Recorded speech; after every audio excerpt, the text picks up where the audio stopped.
Pasifik Okyanusu'nun ortasında, medeniyetten binlerce kilometre uzakta sessizce bekleyen devler var. Yaklaşık 900 tane. Boş gözlerle köye doğru bakıyorlar. Bazıları hala dimdik ayakta, bazıları ise yüzyıllardır toprağa serilmiş halde bekliyor. En ağırı 80 tonu aşıyor. Ne tekerlek, ne yük hayvanı, ne halat sistemi kullanılmadan kilometrelerce taşınmışlar. Onları kim yaptı, nasıl taşıdı ve neden sonunda hepsi devrildi soruları uzunca bir süre bir medeniyetin kendi elleriyle kendini yok ettiği şeklinde yanıtlandı. Ama son yıllarda ortaya çıkan bulgular bu soruların cevabının çok daha kaotik olduğunu gösteriyor.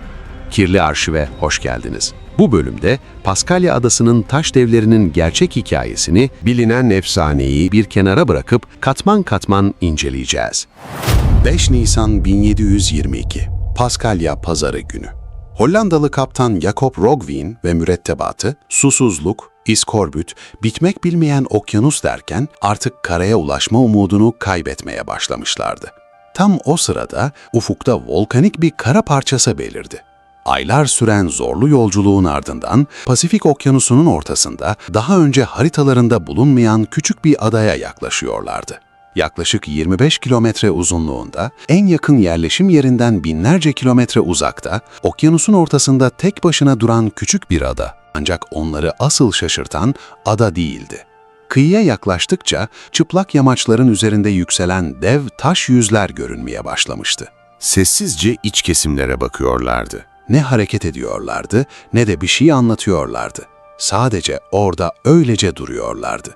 Roggeveen'in gemi kayıtlarına göre adada insan boyundan uzun ağaç yoktu. Yani bu ağırlıkları taşıyabilecek kalın gövdeler ya da böyle bir yapıyı inşa edecek gelişmiş araçlar yoktu. Üstelik ada nüfusu da bu devasa taşları açıklayabilecek kadar kalabalık değildi. Yerlilere bu heykelleri kimin yaptığı ve buraya nasıl taşındığı soruldu. Kesin bir cevap alınamadı. Bilmiyorlardı. Ya da yüzyıllardır anlatılan hikayeleri yabancılarla paylaşmak istemiyorlardı. Denizciler adada yalnızca birkaç saat kalmasına rağmen bu kısa temas barış içinde sona ermedi. Denizcilerin açtığı ateş, adanın kayıtlara geçen ilk can kaybına neden oldu. Ardından gemiler yeniden yelken açtı. Haritalara yeni bir ada eklendi. Geride çok büyük bir soru kaldı. Bu dev taş heykeller neden dünyanın en ulaşılması zor yerlerinden birine dikilmişti? Aradan geçen yıllar boyunca bu soruya tek bir cevap verildi. Bu heykelleri diken ada halkı kendi açgözlülüğü yüzünden kendini yok etmişti. Bu anlatı o kadar güçlüydü ki kitaplara yazıldı, belgesellere konu oldu ve yıllarca neredeyse tartışılmaz bir gerçek olarak kabul edildi. Ta ki son 20 yılda ortaya çıkan bilimsel araştırmalar bu hikayenin en temel taşlarını sarsmaya başlayana kadar. Eğer bir medeniyet gerçekten ani ve büyük bir çöküş yaşadıysa, bunun izleri yalnızca anıtlarda değil, günlük hayatın en sıradan eşyalarında da görülmeliydi. Araştırmacılar bu izleri adanın dört bir yanına dağılmış binlerce obsidyen alette aramaya başladı. Volkanik camdan yapılan bu keskin taşlar adalıların gündelik yaşamının vazgeçilmez parçasıydı. Ekin biçiyor, ip kesiyor, heykel yontuyor, avlanıyorlardı. Kısacası hayatın neredeyse her alanında bu aletleri kullanıyorlardı. Eğer anlatıldığı gibi büyük bir kıtlık yaşandıysa ve nüfus kısa sürede büyük ölçüde azaldıysa, üretimde de keskin bir düşüş görülmeliydi. Çünkü daha az insan, daha az üretim demekti. Ancak binlerce örnek üzerinde yapılan analizler bambaşka bir tablo ortaya koydu. Üretim, ilk denizciler adaya ulaşıncaya kadar istikrarlı biçimde devam etmişti. Ne ani bir azalma vardı ne de büyük bir üretim çöküşü. Bu bulgu bile tek başına önemli bir soruyu gündeme getirdi. Eğer anlatılan büyük çöküş yaşanmadıysa, buradaki ormanların yok oluşu nasıl açıklanacaktı? İnsanlar gerçekten kaynaklarını hunharca tüketmiş olabilir miydi? Cevap, toprağın kendisinde saklıydı. Araştırmacılar, adanın farklı bölgelerinde yüzeyi bilinçli olarak kırılmış volkanik taşlarla kaplanmış geniş tarım alanları keşfetti. İlk bakışta sıradan görünen bu taşlar, toprağın nemini koruyor, rüzgarın etkisini azaltıyor ve zamanla mineral salarak verimliliği artırıyordu.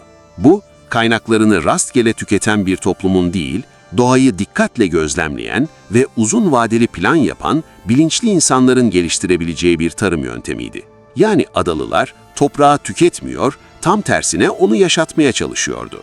Fakat ortada hala açıklanması gereken bir gerçek vardı. Polen analizleri, adanın gerçekten de zamanla ormanlarını kaybettiğini açıkça gösteriyordu. Peki toprağını bu kadar iyi tanıyan insanlar ormanlarını neden koruyamamıştı? Bilim insanlarına göre suçlu ne insanlar ne de iklim olaylarıydı. Suçlu, kimsenin ilk bakışta önemsemeyeceği kadar küçük bir canlıydı. Adaya insanlarla birlikte gelen küçücük bir yolcu vardı. Polinezyalı denizciler uzun deniz yolculuklarında besin kaynağı olarak yanlarında fareleri de taşıyordu. Kimse bunun yüzyıllar sonra adanın kaderini değiştireceğini tahmin edemezdi. O dönemde Paskalya Adası'nın büyük bölümü bugün artık tamamen yok olmuş dev bir palmiye türüyle kaplıydı. Bu ağaçların tohumları kalın kabukluydu. İlk bakışta kolay kolay zarar görecek gibi görünmüyordu. Ama kazılarda ortaya çıkarılan yüzlerce tohum üzerinde aynı iz vardı. Küçük kemirme izleri. Araştırmacılar bu izlerin Polinezya faresine ait olduğunu belirledi. Bir tohum çimlenmeden önce yenirse yeni bir ağaç yetişemez. Ve aynı şey binlerce tohum için tekrarlandığında orman kendini yenileyemez.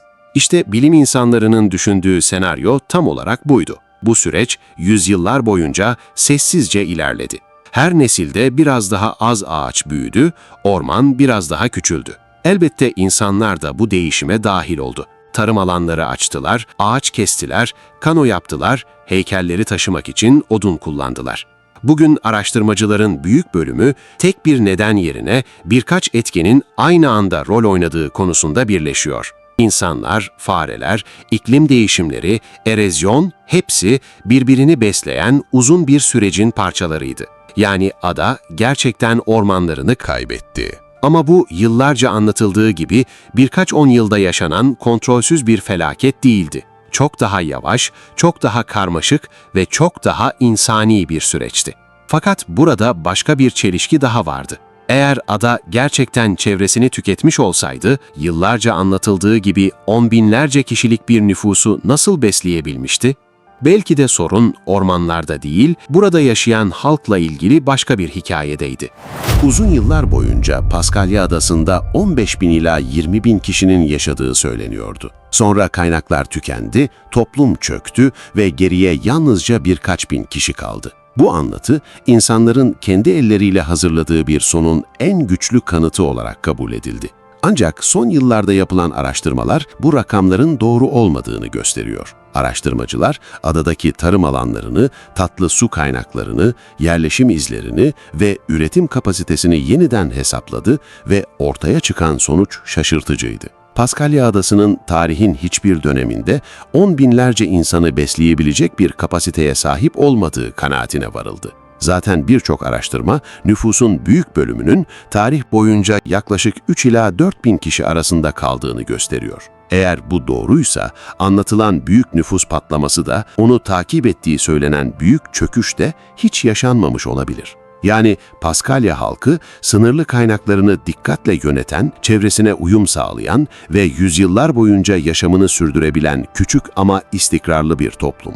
1722 yılında adaya ulaşan Jacob Rockhaven'ın kayıtları da bu fikirle çelişmiyor. Rockhaven, kuraklıktan kırılan, birbirleriyle savaşan ya da tamamen çökmüş bir toplumdan söz etmiyor. Tam tersine işlenen tarım alanlarından, düzenli bir yaşamdan ve sağlıklı görünen insanlardan bahsediyor. Bu ayrıntı çok önemli. Çünkü gerçekten büyük bir kıtlık yaşansaydı, bunun izlerini adaya gelen yabancı gemilerin kayıtlarında da görmeyi beklerdik. Ama göremiyoruz. Peki o halde halk yüzlerce dev heykeli oyabilecek, kilometrelerce taşıyabilecek ve yüzyıllar boyunca bu düzeni sürdürebilecek gücü nereden alıyordu? Belki de cevabı aramamız gereken yer halk değil, heykellerin ta kendisiydi. Yüzyıllar boyunca dünya, Paskalya Adası'nın simgesi olan Moai heykellerini yalnızca dev taş başlar olarak tanıdı. Toprağın üzerinde yükselen dev yüzler. Ama 2012 yılında yapılan kazılar bu algıyı tamamen değiştirdi. Toprağın altı kazıldıkça başların devamı ortaya çıkmaya başladı. Dev gövdeler, kollar, detaylı şekilde işlenmiş sırtlar, hatta bazı heykellerin üzerinde klanları ya da inançları temsil ettiği düşünülen ince oyma desenler vardı. Yani yüzyıllardır dev kafa sandığımız şey aslında toprağın altında saklanan devasa insan figürlerinin yalnızca görünen kısmıydı. Tamam ama bu kadar büyük heykeller, tekerlek olmadan, yük hayvanı olmadan bazen 15 kilometreden daha uzak mesafelere nasıl taşınmıştı? Moailerin gövdeleri hafifçe öne eğikti. Ağırlık merkezleri dengeli görünüyordu. Belki de heykeller taşınmak için bu şekilde tasarlanmıştı. Araştırmacılar bir replika heykel üzerinde yaptıkları deneyde yaklaşık 5 tonluk bir Moai'yi yalnızca halatlar yardımıyla iki yana sallayarak ilerletmeyi başardı. Heykel adeta yürüyordu. İlginç olansa adalıların bunu yüzyıllardır zaten anlatıyor olmasıydı. Uzun yıllar boyunca bu anlatı bir efsane olarak görüldü. Ancak belki de anlatmaya çalıştıkları şey bir mucize değil, unutulmuş bir mühendislik yöntemiydi. Üstelik heykeller yalnızca atalarını temsil etmiyordu. Onları diken klanların gücünü ve toplum içindeki prestijini de simgeliyordu. Yani bir Moai ne kadar büyükse, onu diken klanın itibarı da o kadar büyüktü. Aynı zamanda Moai platformlarının büyük bölümü tatlı su kaynaklarının yakınına inşa edilmişti. Volkanik bir adada tatlı su en değerli kaynaklardan biriydi. Yani bu dev heykeller sadece dini anıtlar değil, aynı zamanda su kaynaklarını işaretleyen ve klanların o bölge üzerindeki hakimiyetlerini simgeleyen sessiz bekçilerdi. Peki böylesine büyük emekle inşa edilen, toplumu bir arada tutan ve hayati kaynakları koruyan bu sistem neden sonunda tek tek yıkıldı? 1774 yılında Kaptan James Cook adaya ulaştığında Moai heykellerinin bir kısmı hala ayaktaydı. Ama yaklaşık 60 yıl sonra adaya gelen başka bir gemi bambaşka bir manzarayla karşılaştı. Neredeyse bütün heykeller devrilmişti.